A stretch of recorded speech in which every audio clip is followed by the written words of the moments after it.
Howdy everybody, this is Bake with IronThroneCraft.com. Today we're going to talk about Ancient Steeples. I've seen a lot of people talking about it, a lot of people asking about it, and a lot of people that are kind of struggling on some of the later levels. So what I'm going to go through here is just give me a quick little 5-minute video talking about exactly how to get to higher levels on Ancient Steeples if you are stuck on them.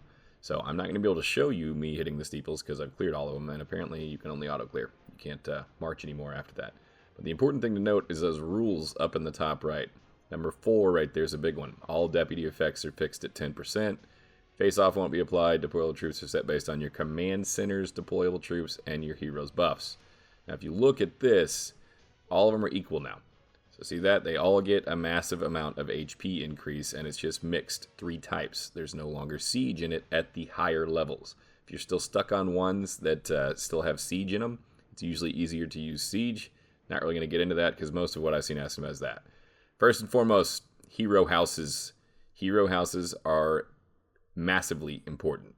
You need to make sure that at least your lead couple heroes have their bluestones maxed. That's those ones right there. The reason that you want your bluestones maxed is, number 1, you get all those stats over on the right, and number 2, the big one, deployable troop size. That stops at level 60, so at the very, very least, get your heroes up to level 60. At least, as many deputies as you have need to be level 60. Second part, the purple stones. These ones are harder to get. A lot harder to get. But the reason that you need the purple stones maxed out on your heroes is because of that right there. Additional damage to tier 7 enemy troops. That is a very, very important deal. Second part, world skills. The best world skills for steeples, right there over on the right, are going to be deployable troop size. Period. Have tested other things. Deployable troop size will get you more of a gain in the steeples and in Victorious Sanctuaries, everywhere else. But bottom line, deployable troop size needs to be as high as you can get it using those world skill books. Also, your traits on the heroes should all be set right over there. All be set to the type that you're sending. So, all of my heroes are going to be set to infantry because I am sending only infantry. That is another important aspect of this, is that you don't want to be sending mixed troops at these steeples. Mixed doesn't work nearly as well as picking one single type of troop and sending that single type of troop, assuming that you have decent level 60 gear or even decent level 40 gear. Radiant is really good. We're going to use Radiant as filler gear a lot of the time. I'll get into that in a minute whenever I go over all of the gear and everything else. But if you look at all 4 of my heroes that I'm going to be sending, they all have their blue stones and their purple stones maxed out. Also, Alfild. If you have Alfild, Alfild is the #1 hero for the steeples. The reason for that is because of her passive world skills. Troop attack right there.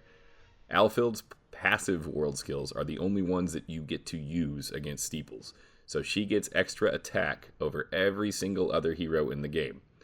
Mighty auras that you should select should be the mighty for the single type attack. You do not want to set a dark aura when you're hitting a steeple. Mighty attack auras will do better than dark auras will when you're hitting a steeple, period.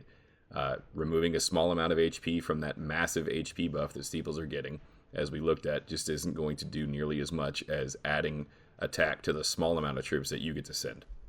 It's just simple math right there. Larger percentage. So, in a rundown here, number 1, you want to pick a single type of troop, and you want to stack the hell out of that stats. Number 2, Alfild should be your lead hero. You should use infantry HP runes, if you're sending infantry, and lava turtle pets. Lava turtle pets are a big deal. They are the pet that gives you the most HP. So, a lot of people are having a hard time killing these steeples because they are losing their entire march. The reason they're losing their entire march is because they are still trying to hit the steeple harder. When you are attacking the steeple, it is only about killing more troops than you lose. If you lose all of your troops, you will lose against the steeple every single time. So, for maximum efficiency against the steeple, you want to go all level 60 gear of a single type.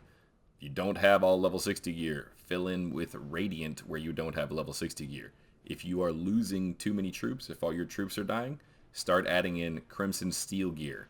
Make sure you keep level 60 weapons if you have those. It is even more efficient to break down full sets of level 10, level 60 gear in order to fully maximize the stats for that one troop type.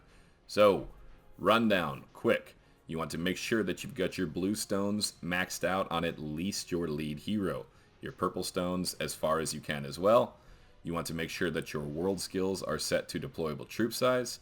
You want Alfield as your lead hero. You want to set all of your traits to the single type troop that you are sending. And you want to set pets to lava turtles if you have them. If you don't have them, break them and get them spread out amongst all of your heroes. You want to use a mighty attack aura. And then your off accessory should be a radiant accessory if you've got that. That's the bottom line. There are different areas of gear that you can fill in order for what your problem is. Remember that the level 60 head and chest are extremely weak unless you have a full set going. Don't use those unless you have a full set going. I hope this helps out. Feel free to comment with any questions, anything else like that. And also always feel free to put in level 40 gear if you need level 40 gear. So like, subscribe, stay tuned. Tomorrow or the next day I'm going to be doing this same thing for Victoria's Sanctuaries, so stay tuned for that. And thanks for watching, everybody.